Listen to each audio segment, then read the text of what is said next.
for our final microphone episode, I want to talk about small diaphragm condensers. So last episode it was a U47, which is a large diaphragm condenser. And this that you see here, in this case Neumann KM 184, is the small diaphragm condensers. They call them pencil mics. Main difference between the large diaphragm and the small diaphragm being the size of the diaphragm. Another difference is the body. So most large diaphragm condensers have this grill.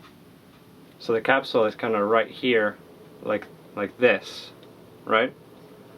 So the capsule is free all around, whereas the small diaphragm condenser is literally just mounted straight into the barrel. So it doesn't have the sides, it doesn't have the back. So it's a very pointed, directional sound. So because of the small diaphragm, it doesn't pick up that much bass. And so usually you want to use it on acoustic guitars, overheads, hi-hats, high-end things that have, that heavy transient instruments, with attack, percussiveness. They are not as good with vocals or things that have bass sound, to me, or to most people, I should say. Usually, let's say we're doing a live acoustic guitar and vocal, right? So I'll have a U47 on the vocal with this guy on the acoustic guitar. Sometimes I have it happen where the vocal, the singing is overloading the capsule in the low end.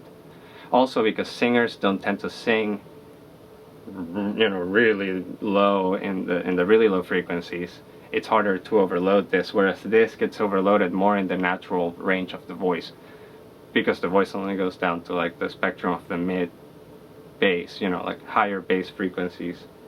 That's what this really, if you get close to it with a vocal, it's all going to be just the low end. So they don't do great with vocals, but with an acoustic guitar or overheads, percussion stuff, if you want to really have crispy high end on something, this is the guy to go with. You want to get the pair, because on acoustic guitars, it's a white pattern where you can do it where one of them is picking up this side of the guitar and the other is picking up this one, or I like flipping them vertical where one capsule is picking up the low strings and the other capsule is picking up the high strings. Do stereo overheads. This guy's are pricey, but AKG actually makes really good, affordable small diaphragm condensers that I like. Now, if I'm doing acoustic guitar, it's usually just one. Mm-hmm. But if acoustic guitar is the only instrument in the track, so for example I have drums, bass, piano, and acoustic guitar, and I need that acoustic to cut through, I'm going to use the one.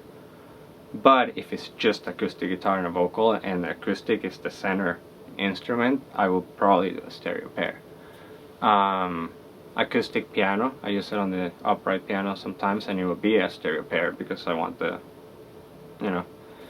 stereo feel. Or if I'm going to use it on a snare, it's going to be just one. It's great on the snare. If I want to use it on the snare, it's going to be just one, but if I'm going to do it on the overheads, it'll probably be a stereo pair. So it depends. Or if you were going to record an orchestra that's loud and it has, this would be good because you can really get a stereo image. Or if I was recording a 4 violinists at once, I might do a combination of both, because I want to have both. I want to have the room sound with the reverb and the vibe and the just everything that you're capturing when the musicians are performing, and then I also want to have an up close, crisp, nice, high-end sound that I can blend together. That's how you really get it going.